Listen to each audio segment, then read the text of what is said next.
Bem-vindo. Escola Bíblica Vida Nova. Para aprender e servir melhor a Deus, a família, a igreja e a sociedade. Hi, Happy Weekend, estudante! Carlinhos Vilaronga por aqui. E hoje vai ter algo diferente. Vou compartilhar com você um pouquinho daquilo que eu vivo na vida em comunidade. Aguenta aí.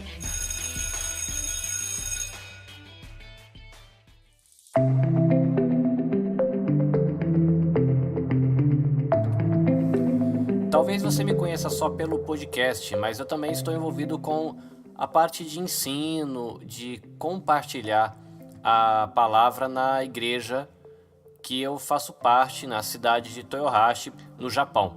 E o que você vai ouvir agora é o que eu compartilhei com o pessoal com quem eu divido a minha vida cristã na igreja local, no encontro de hoje, domingo, dia 9 de dezembro.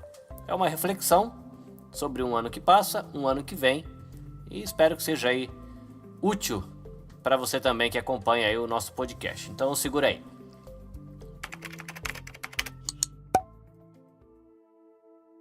Eu vou pedir para os meus ajudantes de plantão me ajudarem com as folhinhas, mas um aviso: antes de você ler qualquer coisa, você vai virar a página para baixo e você tem que, antes de fazer isso, procurar uma caneta, um lápis, alguma coisa para você escrever, que a gente vai precisar escrever. Eu vou pedir para o tio Celso e o tio Aloísio, meus companheiros de viagem, a me ajudarem. Divide comigo, por favor.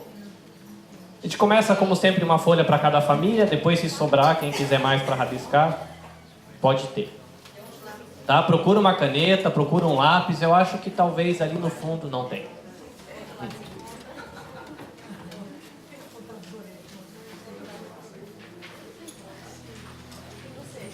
Canetinha, lápis.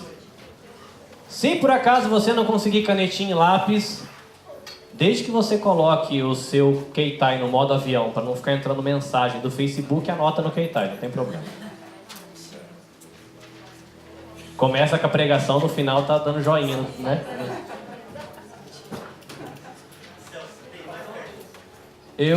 Pra falar a verdade, não. Faltou?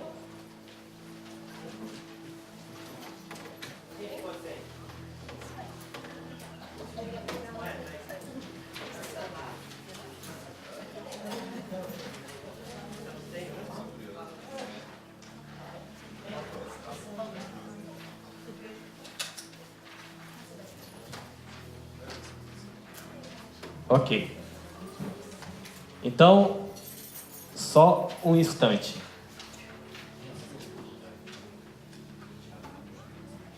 A gente vai procurar aqui e vai abrir. Mas, qual é o desafio para você anotar aí? Primeiro, eu quero que você pense nas pessoas que tem em volta de você. Não em volta de você aqui na igreja. Pode ser família, pode ser o jornalista que você lê, pode ser a revista, pode ser, sei lá, o canal de televisão que você acompanha, os amigos de fábrica, a família.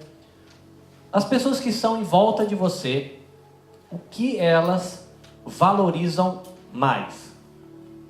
Na vida das pessoas com que você convive, ou de repente você lê, as pessoas que você lê, ou que você ouve, aí seja um programa de televisão, seja do YouTube, o que elas valorizam mais? Coloca 5 coisas.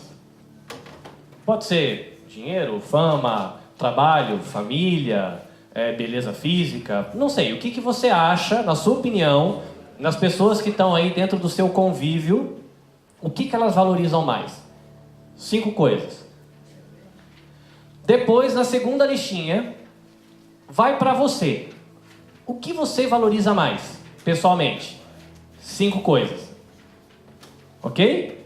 As pessoas em volta de você, o que você acha que elas valorizam mais? Coloca 5 coisas. E depois, você pessoalmente, o que você acha que você coloca? O que é mais importante, o que vem depois, o que vem depois. 2 listinhas de 5 itens. Ok? Conseguiram entender? 感謝じゃなくて、周りの人は何大切にするとか、何大事にする、家族、仕事とか。それ、周りの人のこと終わったら、Jibun no koto. Nani jibun de taisetsu ni shiteru koto. Vou dar a sugestão assim, as pessoas que convivem com você, para ficar mais fácil, que é uma discussão que está rolando aqui, né? Mas exclui o seu convívio com o povo de Deus. No geral, trabalho, sociedade, comunidade japonesa, que a gente que é da igreja, provavelmente as coisas vão ficar mais... Coloca no geral, as pessoas que convivem com você, do modo geral, exclui os círculos só da igreja, tá? Que aí fica depois mais fácil. Caso você ficou sem folhinha, a gente conseguiu dar um jeitinho aqui para a gente ter para todo mundo.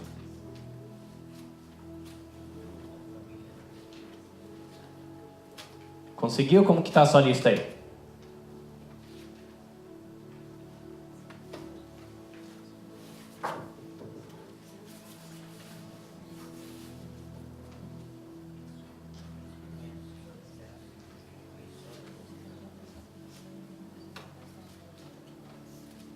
Falei, poxa vida, Carlinhos, né? Domingão de manhã, lição de casa.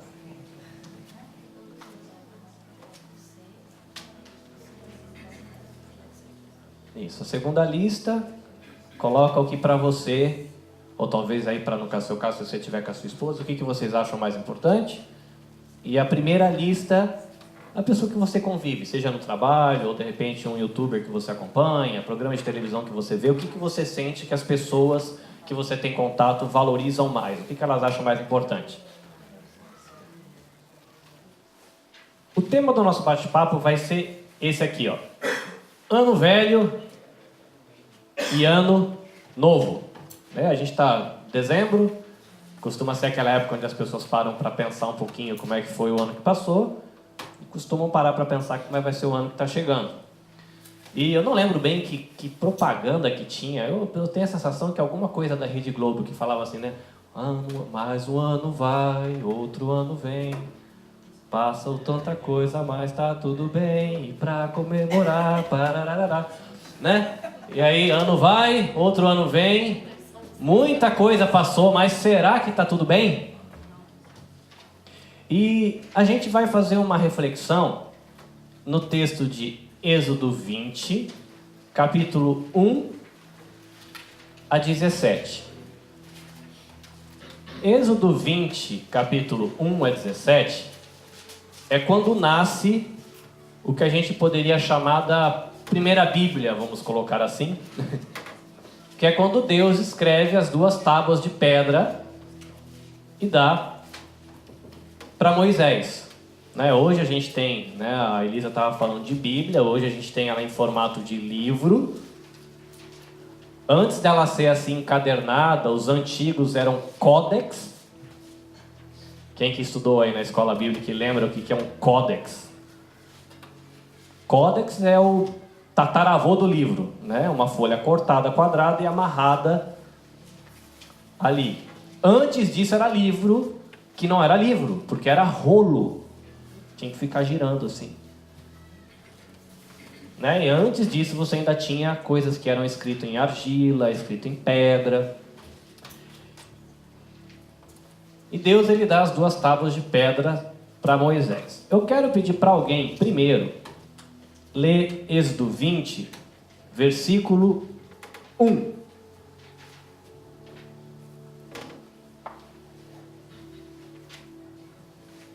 E Deus falou todas estas palavras.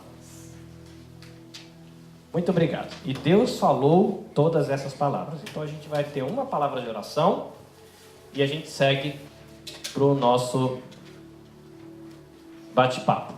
Humberto, faz uma oração para a gente, por favor. Senhor Deus, graças te damos, Pai, por teu amor em nossas vidas. Obrigado pela maneira como o Senhor nos enxerga, Pai, de forma preciosa, de forma amorosa. Obrigado, Senhor Deus, porque nessa manhã o Senhor tem desejo sobre nós, que nós possamos, Pai, nos atentar à tua palavra, ouvir o que o Senhor tem a nos dizer, sair daqui transformados e de alguma maneira, Pai, fazer como diz tua palavra, usar a tua Bíblia, seja a tua palavra como luz para os nossos pés. Abençoa por esse momento, usa a vida do teu servo, Pai, para ser um instrumento em tuas mãos e que possamos sair daqui cheios do Senhor. Obrigado, em nome de Jesus. Amém. Primeira coisa para a gente pensar. muitas vozes, né? O versículo que o Celso leu para a gente diz: e Deus falou ao povo.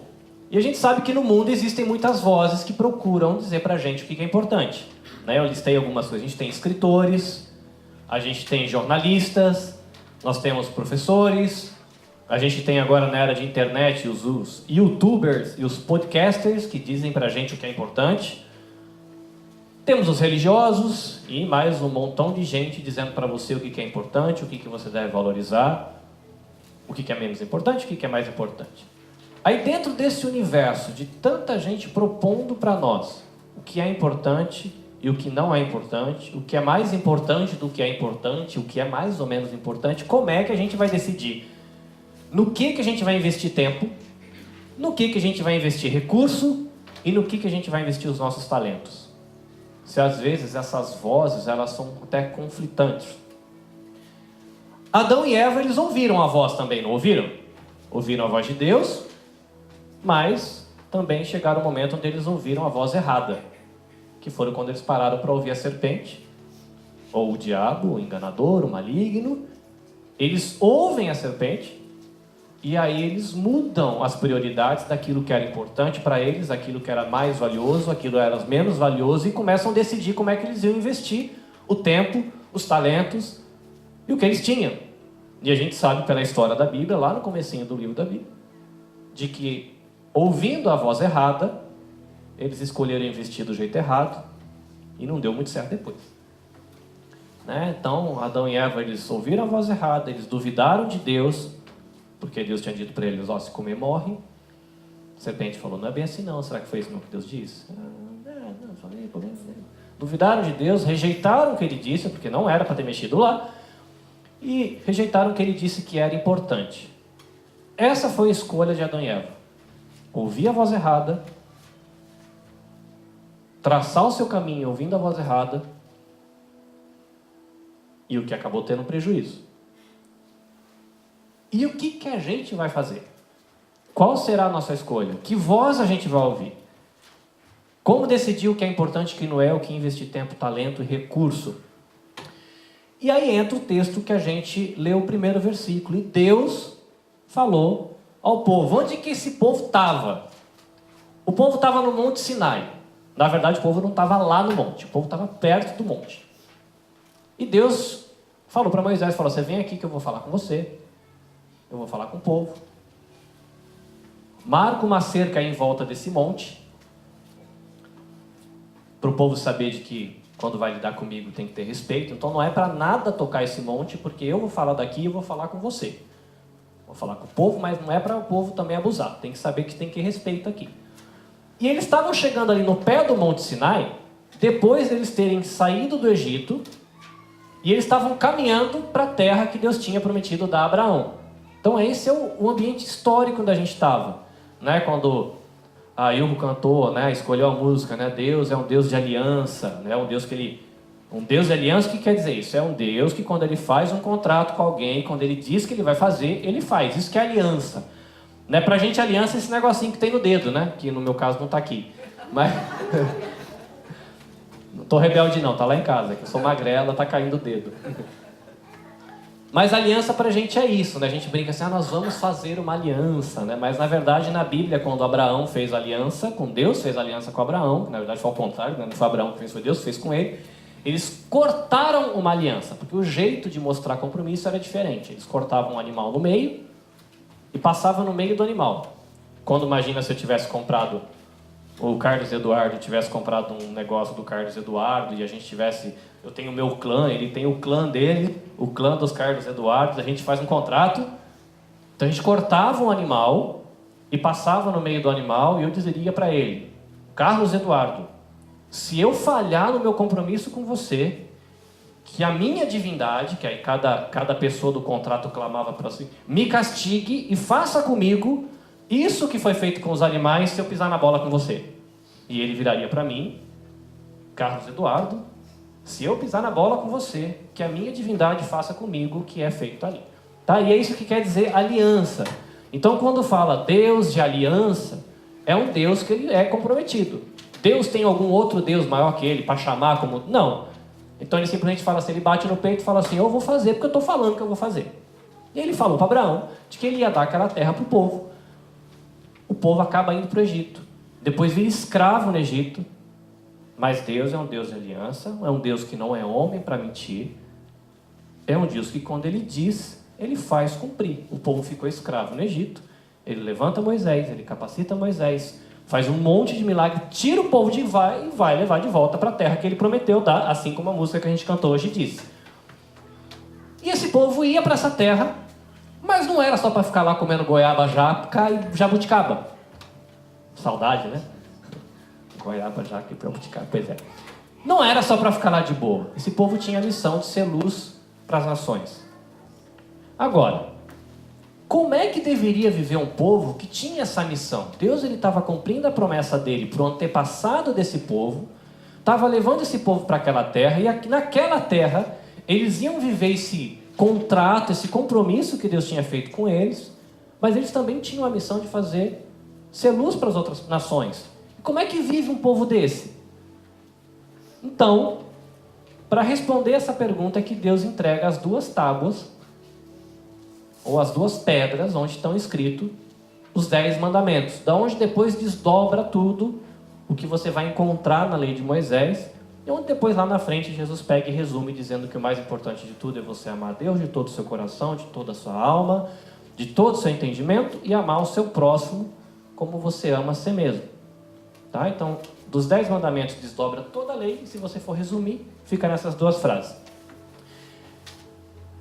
Então Deus ele dá essas 2 tábuas, e estavam os 10 mandamentos ali mostrando como o povo viveu o seu dia a dia. Porque depois, no ano que vem, a gente vai entrar e vai estudar o livro de Deuteronômio, que é esses 10 mandamentos sendo expandidos. Deus mostrando para esse povo que tem essa missão de ser luz e tem um compromisso com ele, como é que se vive no cotidiano. E a gente vai estudar para conhecer um pouco do que Deus falou, do que ficou registrado ali na lei de Moisés. Sobe um pouquinho para mim, por favor.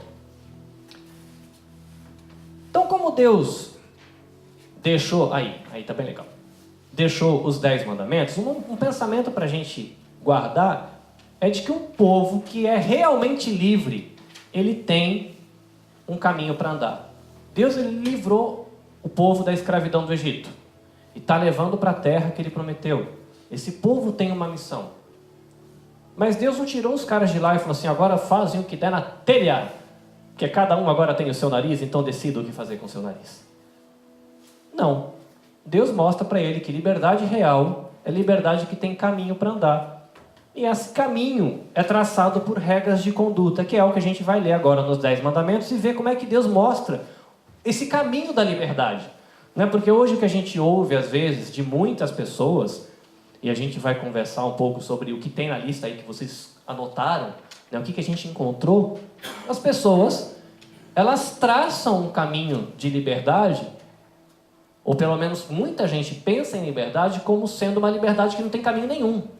Não, eu estou aqui e vou para onde eu quiser, isso é liberdade. E a Bíblia ela questiona um pouco isso. Será que liberdade é viver sem caminho nenhum? E Deus mostra para esse povo que fala, olha, vocês são livres agora. Eram escravos no Egito, agora vocês são livres. Mas quem é livre tem um caminho para andar. E os 10 mandamentos começam a riscar esse caminho. Depois Deuteronômio ele vai abrir e a gente vai conhecendo as leis que vão ter ali mostrando esse caminho para andar, tá? Então, um pensamento aí, né? Um povo que é realmente livre tem um caminho para andar. Isso é importante quando a gente pensa no que experimentou o povo lá no Velho Testamento, mas lembrar da gente também como igreja de Deus. Porque a Bíblia faz uma comparação, fala, olha, o povo foi escravo no Egito. Deus libertou eles para ir para um lugar que Deus prometeu e tem uma missão de ser luz. Se a gente vai para o Novo Testamento diz, todo ser humano é escravo do pecado. Jesus salvou você do pecado. Está te levando para Nova Jerusalém, que é esse novo mundo que Deus está preparando. E você tem a missão de ser luz para os povos. Então a missão deles não muda quando compara com a gente. Eles tinham essa missão, o povo de Deus tinha essa missão no passado e eu e você também temos. Então a nossa liberdade tem que ser uma liberdade que tem um caminho para andar. Então, antes da gente ler o texto e ver como a gente pode organizar prioridades para pensar no ano que passou para fazer uma boa avaliação, não no sentido assim de fazer avaliação e falar, ó, foi bom. Não, mas de fazer uma avaliação boa. Você pode fazer uma avaliação ruim. Você olha e fala, foi bom. Mas por quê? Sei lá, eu acho que foi bom. Né? Então você fez uma má avaliação, porque você não pesou bem. Então você tem que ter um argumento para poder avaliar o que passou. E depois que você pensar no ano que passou, você parar, e agora? Aqui foi muito bom, então isso aqui eu tenho que manter. Aqui foi mais ou menos. Então aqui acho que eu tenho que trabalhar. E aí você joga as metas para o ano seguinte para estabelecer como é que você vai investir o seu tempo, os seus recursos e os seus talentos no ano que vai chegar. Vamos para a listinha primeiro. Top 1 da lista. O que tem aí? Na lista das pessoas em volta de você. O que a gente acha aí que você... Um pode achar uma coisa, outro pode achar outra, não tem problema. É para a gente ter uma ideia assim, do que as pessoas acham mais importante. Dinheiro. O que mais? Tem gente que acha a família importante. O que mais? Amigos. Prazer? Lazer e prazer. Tá. Só por curiosidade, quando fala prazer, é só o desfrutar da vida ou vai além para a questão sexual também? Os dois? Ok. Então, prazer em primeiro lugar, tanto envolvendo sexualidade quanto o prazer de modo geral. O que mais? Tem alguém que tem uma coisa diferente aí na lista? Filhos. Fama. Aparência, beleza. Vícios. Interessante. E tudo isso está na lista do que a gente percebe no redor aí da gente. Alguém tem mais uma coisa interessante aí que quer aproveitar para citar? Só pensar em si mesmo. Eu sou o centro do universo. Feliz é Deus que tem a mim, né? Muito bem. E agora, quando você jogou a luz para a sua família ou para você pensando em você mesmo, o que aparece aí na listinha de vocês? Deus primeiro. O que mais que tem depois aí? Família, legal. O que vem depois? Igreja, calma aí. Igreja, eu ouvi 3 coisas ao mesmo tempo. Igreja, amigos e? Saúde. O que mais? Paz, convivência. Dinheiro. A gente precisa, né? Gostaríamos que moedas de Gohaquém caíssem do céu como maná. Era só pegar de uma meia. Seria só pegar de manhã, né? Se Deus, né? Deus manda o maná. Maná Gohaquém. Né? Você já deixa aquela bacia de cobre na porta, né? Na hora que falei clim, clim de manhã, já é um despertador. Muito bem. Então, eu vou pedir para uma voz feminina. Eu vou pedir para nossa irmã Antônia ler para a gente os versículos que vão do 1 até, eu acho que é o 17, que é onde termina os 10 mandamentos.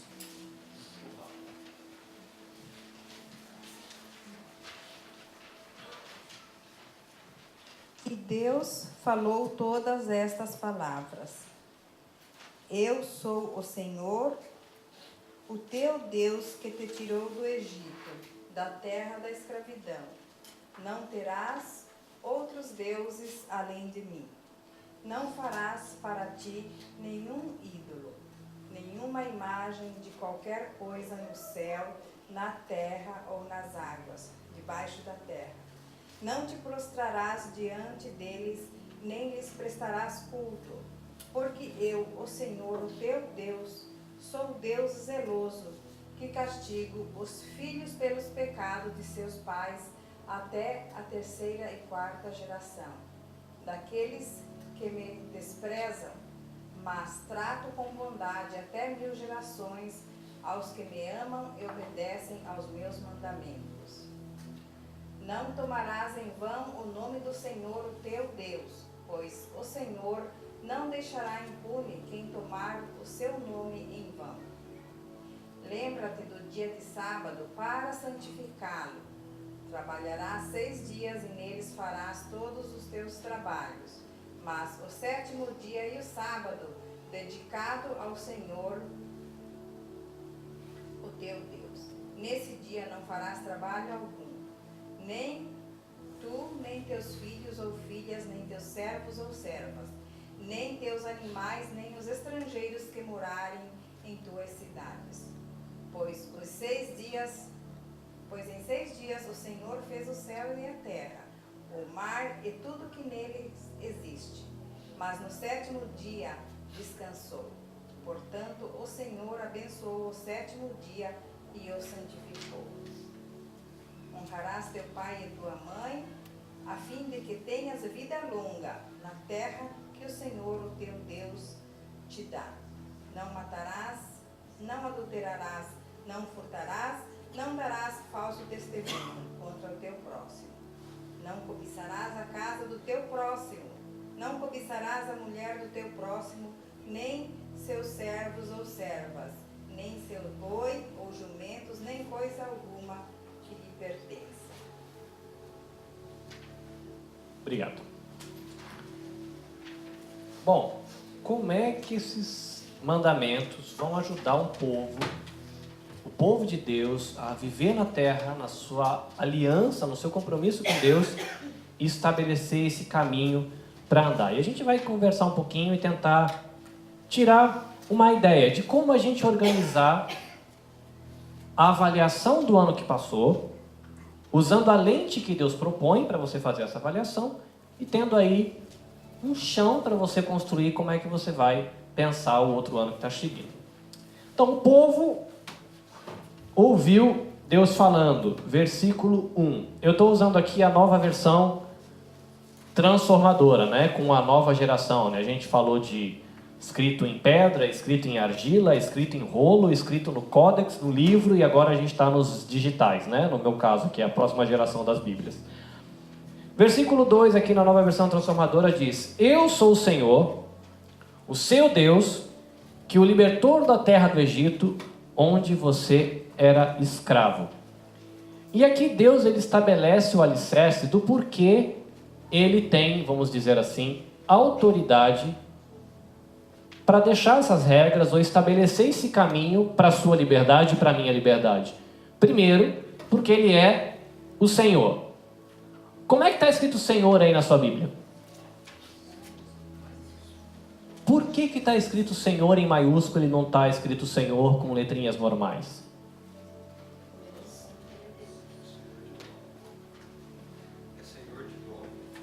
Sim, que se você vê, às vezes na Bíblia, está escrito com letra tudo minúscula, Senhor. Quer dizer dono, patrão, alguma coisa assim. Você pode ter Senhor com S maiúsculo no começo da frase e letras minúsculas depois, que também vai ser uma frase dizendo um Senhor. Quando você tem escrito do jeito que está aí, que provavelmente está Senhor, mas se você vê, a letra diminui, mas está tudo maiúsculo, não está? Porque essa é a tradução do nome que Deus revela para Abraão lá atrás. O Yahvé, ou tem algumas pessoas que falam Yahweh, a gente ouve muito em português o Jeová, né? E esse passa a ideia do Deus que sempre foi, do Deus que é, do Deus que vai ser sempre igual e é o dono de tudo. Ele é o dono do universo, é o dono do planetinha onde a gente mora e é dono do ser humano. Então o primeiro alicerce é esse. Eu sou dono de tudo. 2. Não só isso. Eu sou o seu Deus. 3. Não só isso. Você era escravo e quem te libertou fui eu. Então, a introdução do porquê ele pode estabelecer esse caminho para aquele povo e para a gente é essa. Fala, olha, eu sou dono de tudo. Eu sou Deus. E se você é livre hoje, é por causa do que eu fiz. Por você. Aí ele continua. Então agora vamos conversar sobre o caminho? Ele começa primeiro dizendo para a gente não ter outros deuses. E aí você pode pegar a sua folhinha e a gente vai seguir o resumo aqui, porque o texto ele é um pouquinho longo, tá bom? Pode virar essa folhinha, tranquilo, a gente vai trabalhar com ela hoje. O que Deus acha importante. E o primeiro mandamento vai dar essa dica. Deus, ele vem em primeiro lugar E acima de tudo, nada de outros deuses. E aí outros deuses podem ser tanto divindades mesmo, para as religiões, ou a gente vê, por exemplo, a Bíblia dizendo que cobiça a idolatria. Aí você coloca os bens, você coloca carro, você coloca o prédio, você coloca a empresa do outro, que você está cobiçando como um ídolo para você. A Bíblia fala que cobiça também é idolatria. Então, na nossa listinha de prioridade, o que deve ter aí em cima para a gente organizar? Ai, Jesus, não cai não. Quase derruba a cruz, né? Pensou? Não tem problema não, tá? É madeira, tá, gente? Tô brincando. Primeiro, Deus está acima de tudo. Então, se por acaso na sua lista pessoal você encontrou alguma coisa que não seja Deus como a prioridade máxima da sua vida, é uma coisa para você pensar na hora de fazer a avaliação e ver como é que você vai investir no próximo ano. E o fato de que Deus ele vem em primeiro lugar e acima de tudo é reforçado pelos 2 mandamentos que vêm depois. Não fazer ídolo e não usar o nome de Deus de maneira errada. Que é usar o nome de Deus com faltando respeito, e também você pode usar... para colocar para a nossa cultura brasileira, você usar o nome de Deus para fazer mandinga. Jesus. A peça não encaixa na linha. Ai, só Jesus dá causa. Já ouviu isso na linha de trabalho? Eu trabalho com brasileiro. Eu não ouvia isso porque eu trabalhava com muitos japoneses e agora está chegando uma galera nova do Brasil, né? Não sei como é que está a sua fábrica, mas na minha fábrica está chegando gente que tem 3 meses de Japão, primeira vez, 6 meses. E tem muito da gíria que está rolando no Brasil. E esse só Jesus na causa está ótimo. Aí você pergunta assim, ei, como é a sua amizade assim, com o tal do Jesus que você fala? Ah, não, é que minha mãe fala bastante isso, eu também falo. Né? E tem o só Jesus na causa. Mas é um pouco disso, né? Você usar o nome de Deus sem a falta... promete as coisas. Não, Deus está vendo. Né? Deus está vendo e você não está nem aí com ele. Né? Então é usar o nome de Deus com falta de respeito. Mas então, esses 3 primeiros mandamentos mostram pra gente que tinha que estar na cabeça da lista aí. Primeiro é? Deus. Depois vem um mandamento que ele se refere tanto a Deus quanto ao bem da vida em família e sociedade, que é o 4º mandamento: guardar e santificar o sábado e descansar. Por que esse mandamento se refere tanto a Deus quanto à vida em família e vida em sociedade? Dá uma olhadinha na sua Bíblia de novo. Em que versículo que está o 4º mandamento? 8. Versículo 8. O versículo 8 é tão pequenininho quanto essa frase? O versículo seguinte, ele desdobra o mandamento, certo? Por que se refere a Deus? Porque Deus ele fala, olha, você vai trabalhar 6 dias, e aí você vai tirar um dia para descansar e guardar o sábado, esse sabá, né, que a gente ouve às vezes as pessoas falarem, sabá, tem uma coisa assim que para ninguém. Não era só ficar em casa na rede assistindo Faustão.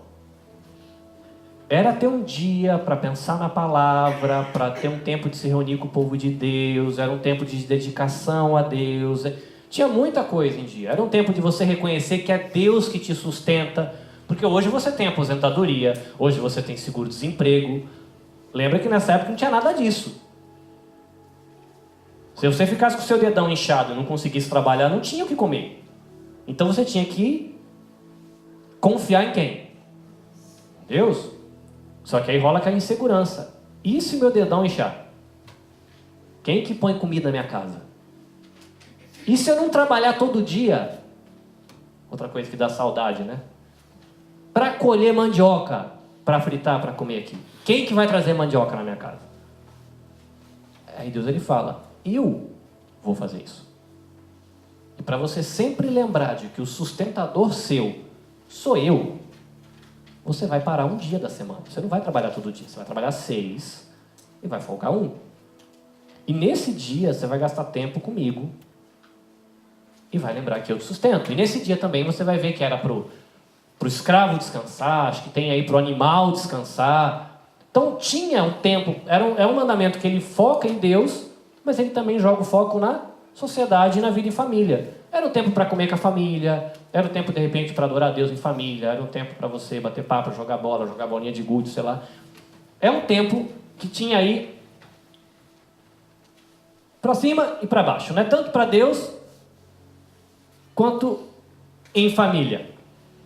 Esse é o quarto mandamento. Guardar e santificar o sábado e descansar. Após esses 4, cujo foco era Deus, e esse quarto mandamento que ele faz uma transição, né, para a vida em sociedade e família, vem os outros 6 restantes. Sobe um pouquinho mais, por favor. Vamos lá. Vem os outros 6 restantes, cujo foco são os relacionamentos na sociedade humana. E mais uma vez, como em cima, que a gente viu Deus primeiro, a ordem disso aqui pode dar para a gente uma dica de como a gente organizar as prioridades na nossa vida. Quinto mandamento: proteger a estabilidade da família por meio da honra aos pais. Qual que é o quinto mandamento? Honra o seu pai, a sua mãe. O que precisa para, na dinâmica da família, haver honra entre pai e mãe? Um relacionamento que foi cultivado com o tempo, um filho que entende seu papel dentro da própria família, entende seu papel na sociedade, pais que sabem o seu papel dentro da família e dentro da sociedade. Uma criança que não respeita os pais, senta aqui, não senta, fica quieto, vira para o pai e fala, cala a boca. Menino, senta aqui, dá na cara da mãe. Vai ter respeito pro professor, amigo, patrão? Vai? Não. Porque a célula menor de sociedade que existe no mundo é a sua casa. A sua casa é uma mini sociedade. Se lá dentro, entre pai e mãe, entre marido e esposa, marido, filho, pai, não entende essa questão de respeito, não construiu essa relação, quando for para a sociedade maior, vai esculhambar com um amigo na escola, vai faltar com respeito com pessoas mais velhas, vai refletir em todo lugar. Então esse mandamento protege tanto a estabilidade da família, como também, se você for pensar, a estabilidade da sociedade. Mas família é importante. Então você pode colocar aí como para você começar a pensar o seu ano que passou e o que vai chegar. Primeiro, Deus. Depois a gente pode colocar relacionamentos, né? Que depois eles se extrapolam e chegam na sociedade. Depois o 6º mandamento, que quer dizer? O que diz o 6º mandamento? Proteger a santidade da vida, é não matar, né? E aí você fala assim, isso é fácil, Carlinhos, nunca matei ninguém, nem tenho coragem, porque eu não estou a fim de ficar preso. O duro é quando Jesus pega esse mandamento e fala pra gente assim, se você odiar o seu irmão no seu coração, você está cometendo um assassinato. Aí a gente tem que tomar cuidado, né? A gente não faz, mas lá dentro dos nossos sonhos. Mas a vida, ela tem valor. Tá? E aí quando você coloca essa questão da vida tem valor, aí dá pra gente pensar naquela época, não matar, mas aí extrapolando, já crescendo esse mandamento. Na viúva que não tem ninguém que sustente, que se você não sustentar morre. Da menina adolescente que é traficada para a indústria da prostituição, que se você não tentar salvar morre. Da comunidade carente, que se você não pôr comida na boca da criança morre. Você pode matar por um ato consciente ou a gente pode matar também por omissão. Cara, mas estão sequestrando a menina, vamos colocar ali, na comunidade ou na favela tal. E a gente está sabendo que estão levando. No Brasil é comum, né? Traz a menina do Nordeste, ela acaba num prostíbulo no Rio de Janeiro, em São Paulo. E aí? Shoganai, eu estou cuidando do meu filho. Estou cuidando dos meus. Não posso cuidar do filho de todo mundo. Mas você sabe que essa menina vai acabar morrendo. Cracolândia, né? A gente não pode resolver sozinho.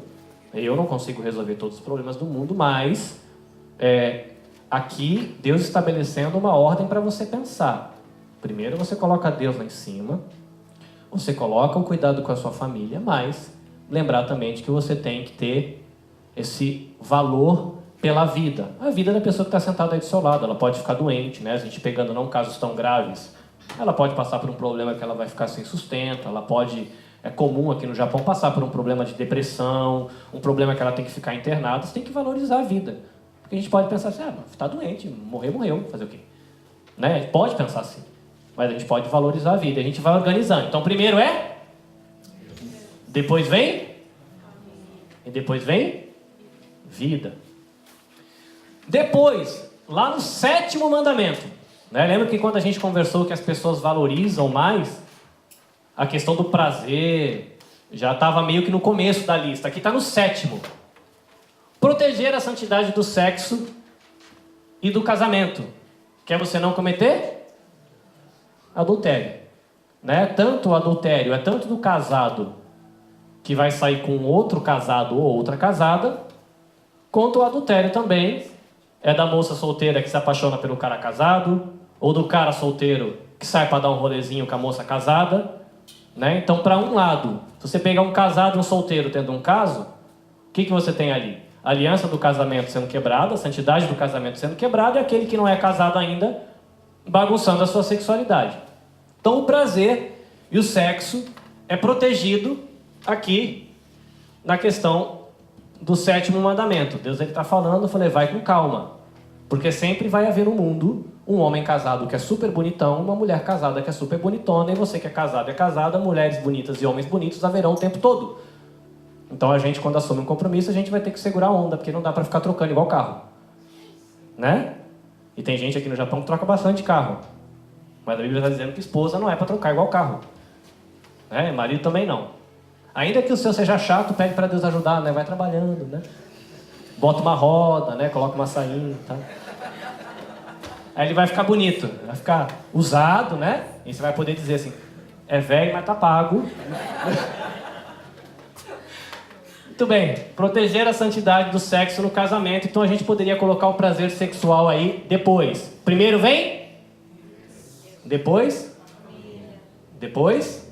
A vida. Prazer e sexo, o 4º da lista. Né? Para muita gente que nada conta quem vai na academia, mas se você for conversar com pessoas que vão na academia, muitas vezes, não todos, mas muitas vezes você conversa com a pessoa, a impressão que você tem que o físico é a isca. A isca por quê? Porque eu preciso estar bonito e bonita para pegar as minas e os meninos na balada. Entendeu? Eu vou batalhar aqui, tem gente que é questão de saúde, eu sei que tem a galera que faz academia e nada contra, mas eu estou dizendo dos valores que levam a pessoa para uma academia, e tem gente que vai, porque se ficar filé o corpício, a isca tá grande. Se eu chegar malhado na balada e chegar barrigudo na balada, provavelmente a chance de eu pegar uma mina malhadinho é maior, então cara, eu não vou malhar para ter mais chance, porque aí final de semana eu não passo sozinho e ainda estreio aquele motel que abriu lá em Toyokawa, sei lá, alguma coisa assim. Mas é a realidade. Deus está colocando as ordens aqui de como a gente vai trabalhar com isso. 8º mandamento. Proteger as propriedades pessoais. Não roube. 9º mandamento. Proteger a integridade da justiça e a confiança na sociedade. Não dar falso testemunho. E aqui você tem ainda uma parte que tem a ver com sociedade, que dá para você linkar com a questão da honra aos pais, né? Essa questão de você ter algo dentro da família que você extrapola para a sociedade. Depois você tem o 10º mandamento, que aí vai ter um link forte com o 8º, chegar à raiz de muitos problemas acima. Por que você tem, às vezes, problema com os pais? Porque você quer para você a autoridade que ainda é deles, né? No caso de um adolescente, eu quero para mim uma autoridade que é do meu pai ainda, mas eu quero para mim, eu quero mandar na minha vida, e do meu pai eu quero que vai se lixar, tô nem aí. Por que você vai procurar sexo dentro do casamento do outro ou fora do seu? Cobiça. Você olha pro seu carro, fala, essa tá rodinha, aro 17, eu não quero mais, eu quero um aro 19. E vai para fora. Cobiça. Por que você vai pegar o que é do outro? Cobiça? Você não está feliz com o que é seu, você tem às vezes, mas você não quer o seu, você quer o do outro. Porque, né, o do outro sempre é melhor, não é assim? Na grama do jardim do outro sempre está mais verde que a sua. A sua tá bonita, tá, mas a dele tá bonita. Ou a gente joga veneno na dele, né, para os nossos caras bonitos, ou a gente rouba a dele. Mas não dá pra fazer isso não, tá sozinho. E a questão de dar falso testemunho, aí tem muitos motivos, mas, por exemplo, no Brasil, é muito comum, ou seria mais legal se a gente falasse que era incomum, né? É incomum, de que um político vá preso e vai lá fazer o negócio lá do julgamento, vai ser ouvido, aí vai a pessoa como testemunha e a pessoa dá um falso testemunho, não acusando, defendendo, né? Ele fez, não fez. Você ouvia isso? Não, nunca ouvi. Você conhece esses e-mails? Jamais. Mas estava no seu laptop, eu não sei quem pôs. E a pessoa dá um falso testemunho ao contrário, por quê? Está protegendo por cobiça um cargo político, de repente ganhou uma graninha por fora, ganhou uma reforma no sítio, não sei do que. Não sei se vocês conhecem essa história, mas enfim. No Brasil não acontece muito, né? Ainda bem, né? Porque podia se acontecesse mais, seria pior. Mas a cobiça é um problema. Então, a ordem dos 10 mandamentos, ele nos dá algumas pistas sobre a escala de valores de Israel. E lembrando que quem deu essa escala de valores para Israel foi eu, que sou o Senhor, que sou o seu Deus e que te tirei da escravidão. Então, grosso modo, a ordem era: primeiro, depois, o valor à vida, depois. É curioso que se você olhar hoje em dia, não parece que isso aqui está de cabeça para baixo?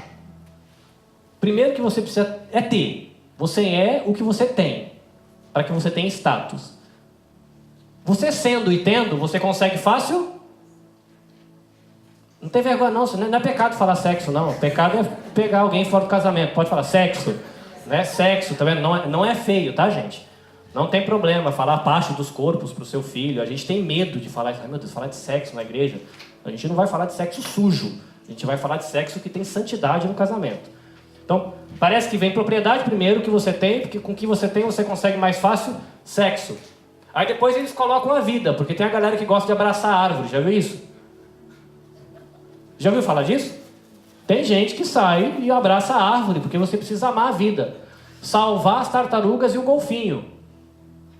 Mas e as crianças que estão morrendo de fome? Fazer o quê? Né? Aí você começa a pensar diferente sobre o valor da vida, né? Família, a gente não escolhe, a gente tem, né? Então já dá para 1, 2, 3 na quarta, né? Se deu certo, fica. Se não dá certo, tô fora. Tanto de pai e mãe como casamento. Não é assim que eles colocam? Deus se não tiver mais nada para fazer na vida, você vai ser religioso. E é curioso, né? Porque hoje o mundo parece que vive isso aqui ao contrário, né?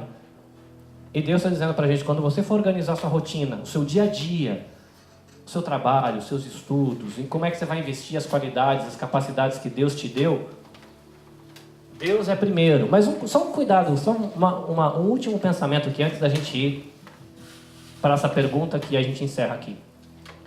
Quando a gente está dizendo que Deus ele vem em primeiro lugar, não quer dizer que é para você passar a semana inteira enfiado aqui na igreja, tá? Você pode. Né? Vai você conversar com a Elisa, ela vem aqui, né? Talvez eles recebem você para um cafezinho. Mas não é isso. Quer dizer que Deus ele vai ser em primeiro lugar em tudo. Quando você for acordar para fazer o seu bentô, quando você for lidar com seus filhos e seu namorado, sua esposa, durante o dia, quando você for trabalhar, quando você for decidir sobre os seus estudos, Deus, ele é o alicerce de tudo. Como é que eu vou tratar o meu filho? Como é que eu vou tratar meu namorado, minha namorada? Como é que eu vou tratar a minha esposa? Os meus amigos, o meu patrão, o meu rancho? Deus, ele deve ser primeiro nessa relação. Quanto eu vou trabalhar? Em que empresa eu vou trabalhar? Quanto eu vou fazer de hora extra? Que salário é melhor? Avalia com base com Deus primeiro e no cuidado da sua família depois. Então, não, beleza, nesse trabalho aqui eu vou trabalhar 18 horas por dia, vou ganhar um salarião, honrando a saúde que Deus me deu, eu vou sair 5h30 da manhã de casa e chegar 11h30 da noite. Mas é pro bem da minha família. Aí você tem que começar a pensar se uma carga horária desse tamanho, se realmente você vai ter alguma família para cuidar depois que você ganhar o dinheiro. E lembrando que você tem a saúde que Deus te deu, e você pode pensar, não, mas Deus me deu saúde, eu tenho que ralar enquanto tenho saúde. Depois que as costas ficam ruins, não adianta, né? Mas será que você está valorizando a vida? Com uma carga horária exagerada? Entende?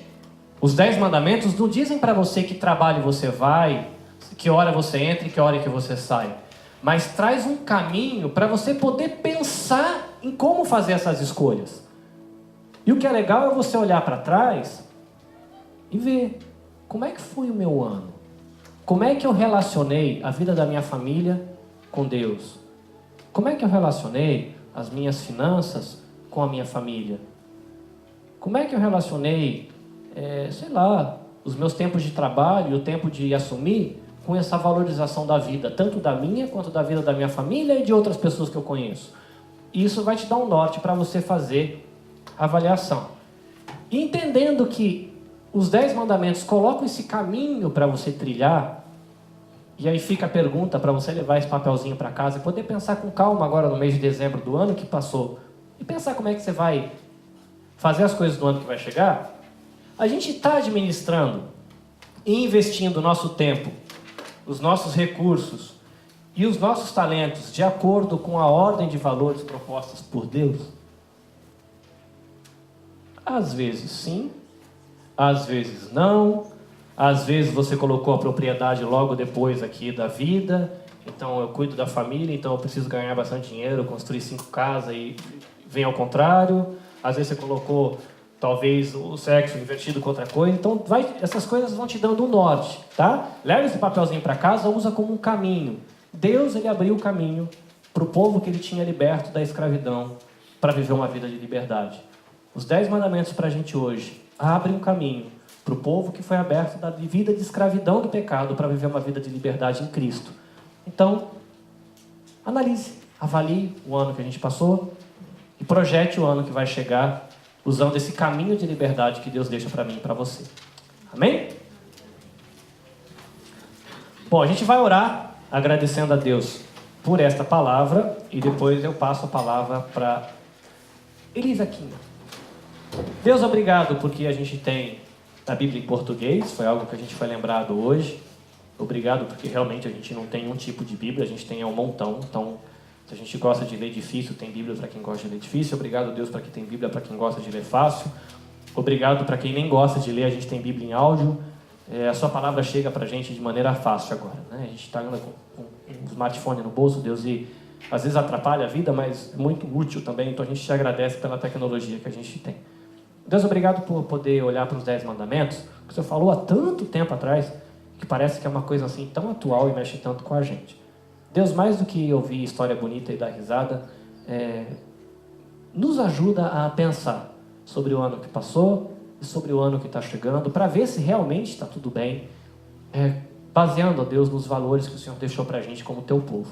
Nos ensina, a gente tem muito que aprender e nos ensina a nos dá condições de fazer uma avaliação honesta da nossa própria vida, nos ajuda a enxergar. Às vezes a gente tem dificuldade de olhar para dentro da gente e ver onde a coisa não está muito legal, mas nos ajuda a enxergar e nos ajuda a também projetar, planejar como é que a gente vai viver esse próximo ano com o Senhor. Então que o teu Espírito Santo, que a palavra diz que se a gente pedir sabedoria, o teu Espírito Santo dá, então dá sabedoria para a gente, Deus, para a gente poder avaliar o que passou e estabelecer, Deus, metas a partir do caminho que o Senhor deixou para a gente. Nós oramos, nós te agradecemos em nome de Jesus. Amém.